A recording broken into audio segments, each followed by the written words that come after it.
Hello, hello, Aquarius Collective. Ako po si James from James Tarot PH. Ito po ang inyong bonus reading para po sa inyong January manifestation forecast. So mga Aquarius, ngayong araw na to, magmamanifest tayo para sa buhay mo. Okay? So simulan na natin. Inhale and exhale. Holy Spirit, Spirit Guides, ibigay natin kay Aquarius ang mga mensaheng dapat nilang malaman para sa buwan na ito. So, in your current situation, meron kang the Moon card. Beautiful. In the area of what's blocking your manifestation, the Devil card. In the area of what you need to do, meron po kayong the Six of Swords. In the area of what you need to focus on, meron po kayong the Five of Wands. In the area of what's coming in, meron po kayong the Three of Swords. In the area of your divine messages, meron po kayong the Empress card. In the area of your fortune, wow, the Tower card, beautiful. In the area of your near future, meron po kayong the Knight of Wands. Napakaganda. At ang outcome nyo po or missing puzzle piece, ano yung kulang na elemento para totally makuha mo na yung manifestations mo, ito po yun. Mamaya sabay-sabay po natin siyang bubuksan at the end. But first, mga Aquarius, thank you po muna sa mga donations po ninyo ha. Saka po sa mga hindi nag-i-skip ng ads nako. Yan po isa sa malalaking bagay para po supportahan nyo ko sa tuwing meron tayong libreng reading for Aquarius dito sa ating channel. Salamat din po sa mga nagla-like at nagko-comment every time sa bawat video natin. Malaking suporta rin po yan. Salamat po. So, in the background of your reading, meron kang the Page of Swords. Page of Swords, sinasabi dito ng yung Spirit Guides Aquarius na panahon to para maging mas matanong ka. Okay? May mga bagay na malabo sa'yo na parang, sure na ba yun? Okay ba ako dyan? Kompleto na ba to? Sigurado na ba itong gagawin ko? Marami kang mga tanong. Kaya importante maging curious ka. Ikaw na yung mismong unang lalapit para makuha mo yung kasagutan na hinahanap mo.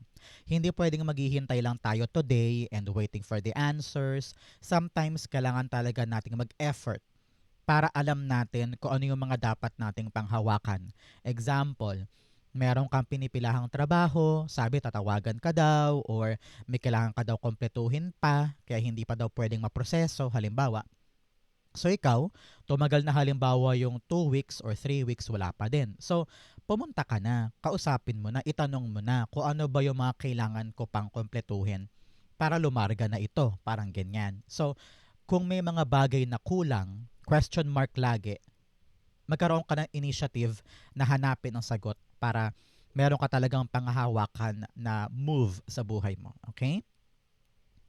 In your core energy, this is your current situation, meron po kayong the Moon card. Kitang-kita ko ngayon, Aquarius, na dumadaan ka sa isang mahirap na sitwasyon when it comes to your problem. Hindi mo alam kung paano gagawin, kung saan pupunta. Ang dami mo talagang questions. Ang dami mong mga unclear things or mga malalabong bagay at hindi mo alam kung saang direksyon ka dapat pupunta. Sabi dito, huwag kang mamroblema kasi temporary problem lang ito. Dadaan lang ito and then you will see sooner, later, meron ng magandang outcome sa ginagawa mo.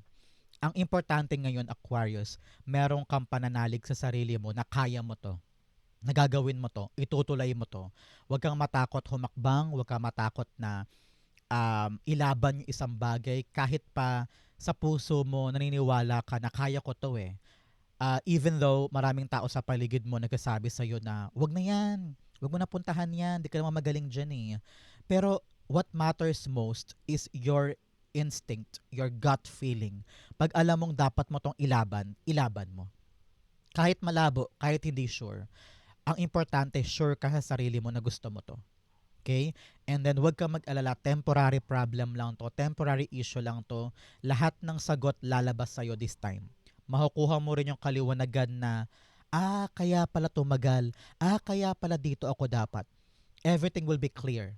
Ang importante mag-ugat sa'yo yung kahandaan na ilaban siya. Okay? Clarify natin to. Moon cards being clarified by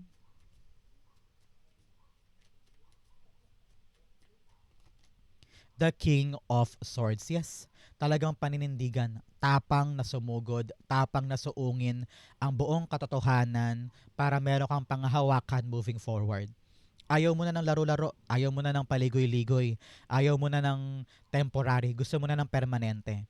And you're doing everything that you can para makuha yon. So kitang-kita ko dito yung kahandaan mo, yung tapang mo, yung diskarte mo para maganap yung dapat maganap.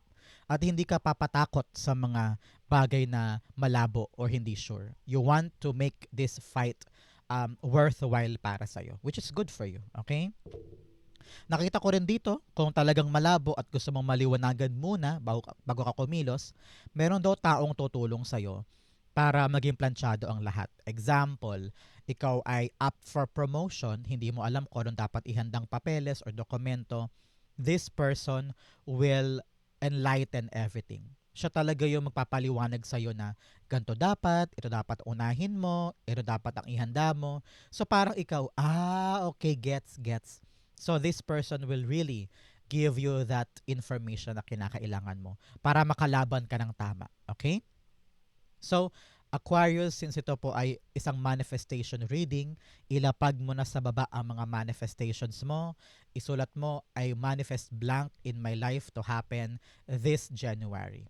So, kapag kasi sinusulat ang isang manifestation, natutupad yan. So, gawin mong journal ang ating comment section para maganap na yan for you. Okay? In your what's blocking in your life, meron ka pong divine juggling and shedding illusion. Yes, ngayon nahihirapan kang pag-juggling yung mga good and bad, yung mga pangit at maganda sa buhay mo. Pareho yan dapat binubuo mo eh. Kasi parehong pagkatao mo yan eh. So pagtanggap at tanggap mo na kung sino ka, yung mga maganda at pangit sa'yo, mababawas na lahat ng ilusyon. Matatanggal na lahat ng ilusyon sa buhay mo. Example, magaling kang magluto, pero pangarap mo maging artista. Pero dahil tinatanggap mo na kung sino ka talaga, both good and bad, may realize mo, ay, sa pagluluto pala talaga ako magaling. Wala pala talaga akong chance maging artista. So, babasagin mo na yung ilusyon at iyayakapin mo talaga parehong bagay na meron ka. So, ilalaban mo yung pagiging magaling magluto, di ba? So, you're embracing the truth of your life at doon magsimulang maging balanse ang lahat. Okay? In your what's blocking, meron po kayong the devil card. Si devil card, sinasabi dito na yung spirit guides, marami kang mga distraction sa paligid. Mga bagay na umaagaw ng yung atensyon imbes na mag-focus ka sa isang magandang bagay. No? Marami ring negativity ako nakikita dito.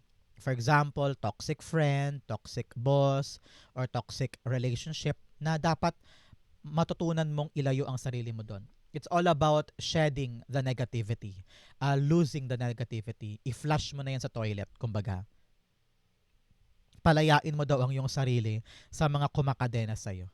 Okay, yun ang kinakailangan mo this time. Kaya daw hindi maganap-ganap yung iyong manifestation kasi nagpapakulong ka sa negativity na ito. Maaring ikaw din to sa sarili mo, no? Baka iniisip mo, hindi ko kaya, hindi ko maaabot, kahit ang simple-simple lang naman, umaatras ka, no? So, kailangan baguhin natin ang ating sarili. Matuto tayong maging palaban at basagin natin yung mga humaharang sa atin para tayo makalaban. Kahit pa hindi ka expert, kahit pa hindi ka magaling, pero kung ready kang sumuong sa laban na to, hindi ka mapipigilan ng mga taong ito. O kaya paniniwalang ito. Make sure na kayang-kaya mong itapon yung negativity sa bintana para makapagsimula ka na ng magandang simula sa buhay mo. At makuha mo na yung minamanifest mo. Okay? Clarify natin to. Tumapon, you have the Magician card. Yes, kayang-kaya mo daw, no? Sabi dito, huwag kang papabulag sa ilusyon. May mga taong handang lokohin ka, makuha lang nila yung gusto nila sa'yo. No? May mga taong handang gumawa ng mga peke or imposible, scam, mga ganyan, para lang makuha nila sa'yo yung bagay na gustong-gusto nila from you. Kaya ikaw, Aquarius, huwag na huwag kang papabulag sa mga ilusyon, sa mga scam, sa mga maling sinasabi, maling aksyon, maling paniniwala. Make sure na bubungkalin mo ang ilusyon at hahanapin mo ang truth. Okay? Maraming mga taong mapanlin lang, kaya make sure na maingat ka this time. Okay? Sinasabi rin po ng yung spirit guides na kayang-kaya mong kumawala sa mga bagay na kumakadena sa'yo. Meron ka daw abilidad, experiences, at ability na talaga namang pwede mong gamitin para maging independent ka na at lumaya ka na dyan. You have the power. Use it. Okay? In the area of what you need to do, you have the Six of Swords. Kailangan lumarga ka na, lumayo ka na, iwanan mo na yung mga bagay na nagpapahirap sa'yo. Kung yan naman ay conflict, drama, issue, you need to pick up yourself and uh, piliin na yung sarili mong umabante. Okay? Kasi talagang nakakadena ka dito eh. Hindi ka makaalis, hindi ka makaandar, hindi ka makalarga dahil malaki yung impluensya sa'yo ng bagay na ito. So ngayon, habang nag-uusap tayo, lagi mong isipin yung mga forward movement mo. Umaabante ka ba sa pangarap mong trabaho? Yan bang negosyong iniisip mo? May ginagawa ka ba para umandar na yan? Kung may conflict man sa trabaho, sa negosyo, sa bahay, nakikipag-engage ka ba? Gumagatong ka pa ba sa away? O lumalayo ka na? Panahon to para panatilihin mo yung katahimikan ng buhay mo para umandar smoothly yung mga bagay-bagay. Kasi kung laging negativity, hindi to aandar eh. Kaya ngayon, importante para sa iyo, Aquarius, na choose your peace. Okay? Choose to be the bigger person at umiwas ka na. Para hindi maapektuhan yung mga bagay na inaasikaso mo. Narinig ko rin dito, move on na. Move on na tayo, andar na tayo, bitawan na natin yung minsang minahal natin o minsang pinahalagahan natin. Kung talagang painful na yung naramdaman mo, choose yourself and walk away. Okay? Six of Swords. The Three of Swords. Okay. Meron kang dalawang three to. 3 here is telling you, meron po kayong namayapang kamag-anak na talaga namang pinoprotektahan ka this time. Especially, meron kang mga pinagdadaanan at kahit nasa kabilang buhay daw sila ay talagang pinoprotektahan ka nila. So mamaya, Aquarius, after watching this video, magtirik ka ng kandila o kaya magdasal ka to give thanks para sa kanila for their protection and guidance. Okay? So, Three of Swords is clarifying our Six of Swords. Sinasabi talaga dito, mag-move on na tayo from something that hurt us. Okay? Kung ano man yung mga bagay na nangyari before na hindi mo makalimutan, panahon na para bumitaw na tayo doon at mag-sail forward na. Kasi hindi na daw nakakabuti sa lagay mo itong pananatili ng mga painful experiences. Okay? Learn to detach yourself and tell yourself, lalaya na ako. Okay? Importante to. In the area of what's you need to focus on, you have the Five of Wands. You need to focus on improving yourself, okay?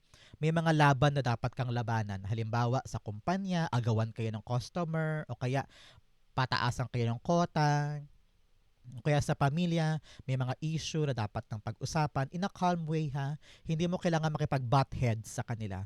Do it nicely. May mga matinong paraan para magawa mo ito na hindi mo kailangang mahirapan or hindi mo kailangang makipag-dive in sa away. Kaya mo daw plansyahin yung issue in a mature way. Okay?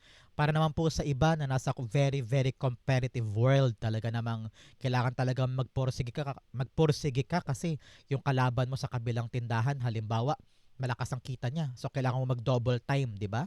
So, sabi dito, matutunan mo daw na kumuha ng mga strategy sa kakompetensya mo. Kasi may ginagawa siyang nag-work sa kanya eh. So, dapat daw matuto ka doon, imbes na awayin mo siya, get more valuable information na makatulong sa'yo para umasenso ka din. Okay? Hindi mo daw laging kailangang isipin na kalaban mo mga to. Sometimes, sila pa yung mga taong makakatulong sa'yo para mag-improve ka at manalo ka din. Okay? Importante yan. The Five of Wands being clarified by. Nakita ko rin po dito para sa iba, very, very confused ka about something. Parang hindi ka makapag-make up your mind. So ngayon, kailangan talaga maupo ka muna, mag-isip, no? Para malaman mo kung ano yung tamang sagot. Masyado silang marami. Hindi ko sila pwedeng piliin. Okay? Ulit-ulit. Isa pa. Holy Spirit, Spirit Guides, pa-clarify. Ayun, tumilapon. The Justice card, yes. You need to know the truth first. Kailangan alamin mo muna yung katotohanan, may basihan, meron ka dapat pangahawakan na pruweba para paglaban mo dito, alam mo gagawin mo. If you have the truth, kung nasa panig mo ang katotohanan, hindi ka matatakot na humarap, lumaban, at makipaglaban sa mga to. no? Kung ito man ay tungkol sa negosyo, labanan ng iba't ibang kumpanya o labanan ng businesses, if you know the truth, hindi ka dapat matakot. Ganoon din sa mga conflict with your relationships. Kung mag-gather ka muna ng information, lahat may basihan, lahat may pruweba, hindi ka takot humarap dyan. Okay? Kaya ngayon, payo sa'yo ng yung Spirit Guides Aquarius, don't jump into conclusions at bira ka lang ng bira, dapat meron kang pinanghahawakan. Find the truth para may bala ka. Okay? In the area of your what's coming in, you have the Three of Swords. Ito naman talaga napakaganda para bagang makapag-move on ka na. Para nakita ko dito, maghihilom na yung sugat na nangyari before. You're actually starting this year right. Itong January na to, sisimulan mo sa paglaya mo. Na parang gusto mo nang bumitaw sa mga bagay na masakit, ready ka na to start something new and gather new experiences at hindi mo nahahayaang makaapekto sa buhay mo itong nakaraan na painful, which is good for you. New year, new start ito, kaya i-grab mo yung opportunity para makapagsimula ulit. Okay? Three of Swords being clarified by the Ace of Pentacles. Yes, may bagong simula na darating, whether new opportunity, new love, new money, new sideline, no? Talagang bagong-bagong bagay na dapat mong yakapin. At saka wag mong ihalo dito sa bagong to yung nakaraan mo. Learn na ilibing mo na to para itong bagong yayakapin ay hindi to maapektuhan. Okay? Example, meron kang bagong trabaho ngayon, kailangan mo mag-present sa harapan ng maraming empleyado, dati napahiya ka na. So, wag mo hayaang makaapekto to. Laksan mo ang loob mo kasi maaaring magbago na ang kwento ng buhay mo kung hindi mo laging iahalo itong past na ito. Okay? Learn to move on para mayakap mo fully itong bagong opportunity. In what's coming in, you have narrow pathway, tread thoughtfully. Yes, bawat hakbang dapat daw pinag-iisipan, dahan-dahan, huwag magmamadali. You also have finding sanctuary, opening to your spiritual source. Sabi dito, kung saan ka talaga nakakaramdam ng spiritual power, halimbawa sa simbahan ninyo, kung saan ka, ano po yung religion ninyo, lagi mo daw puntahan yon para lumakas yung spiritual mong power, kumpiyansa, energy. Sabi rin dito, pumunta ka dun sa mga lugar kung saan you feel at home. Iba-iba naman po ang tinuturing mong bahay, di ba? Halimbawa, bahay ni best friend, bahay ni pinsan, o bahay ng nanay mo, tatay mo, kung ano yung lugar kung saan you feel so at home, without judgment, without panghusga, lagi mo daw puntahan yon because there you will feel like a normal person, you will feel loved, you will feel appreciated. Okay? Napakaganda niyan. In your divine messages, meron ka pong, you and your loved ones are safe. Wow. Aligtas daw po ang mga loved ones mo saka ikaw this year. Kaya huwag ka na matakot, huwag ka na mangamba. Everything is fine po para sa inyo. You also have balanced spirituality and practicality. Napakasimple nito. Kung nasa Diyos ang awa, nasa tao ang gawa. Very good. So, kailangan balanse daw ito. Huwag puro gawa lang ng gawa at wala ka ng spiritual needs.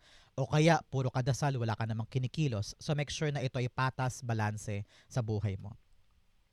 In your divine messages, meron po kayong the Empress card. Sabi dito, pahalagahan mo ang sarili mo ha. Hindi pwedeng gawa ka lang ng gawa, kilos ka lang ng kilos, to the point na pagod na pagod na pagod ka na. Always make time for recharge, for rest, for vacation. At huwag mo daw masyadong pahirapan ang sarili mo because you have the abundance energy. Ano ibig sabihin yan? Kung ano yung mga bagay sa buhay mo na pinapatubo mo, pinapalaki mo, naturally tutubo yan. Okay? Ang importante dito, nakatutok ka naman. Pero wag mo ubusin ang lakas mo sa kakatutok dyan to the point na nahihirapan ka na. Kapag okay ka physically, mentally, okay lahat ng pinapangalagaan mo. Kaya make sure na sa asenso mo o sa ginagawa mo ngayon, dapat kasama ang sarili para lahat ng ginagawa mo, mapanganak mo ng maayos, ma-create mo ng maayos. Okay? Take care of yourself. Take care of yourself, okay? The Empress cards being clarified by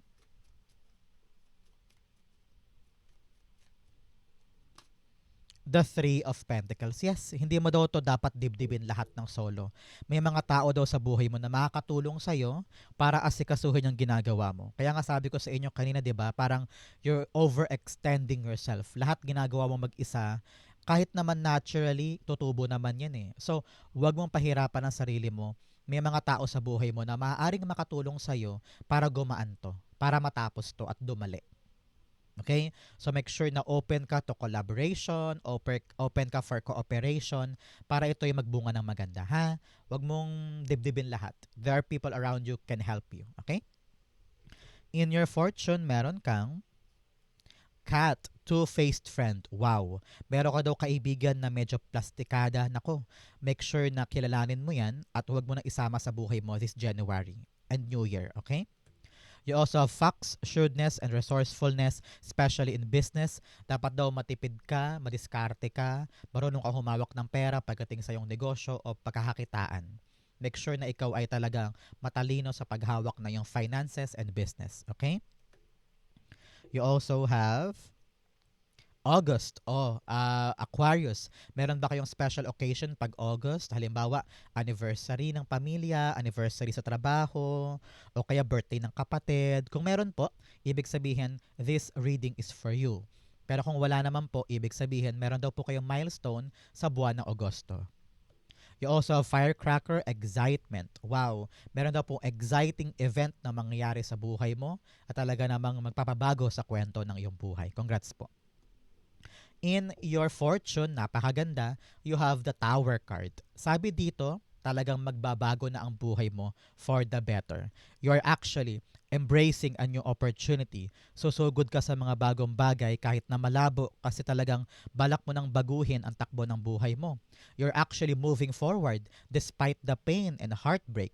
So talagang things are changing for the better. So asahan mo kung saan dati malugmok, mahirap, na akala mo hindi ka na makakawala doon, boom, ito ang garantiya sa'yo, lalaya ka na from all the suffering.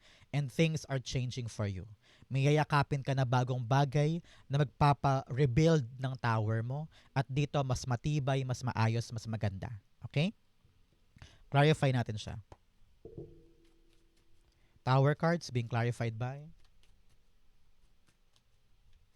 you have the Five of Cups. Five of Cups is really here telling you, Aquarius, na panahon na daw para mag-move on tayo sa mga bagay na talaga namang hindi na para sa atin.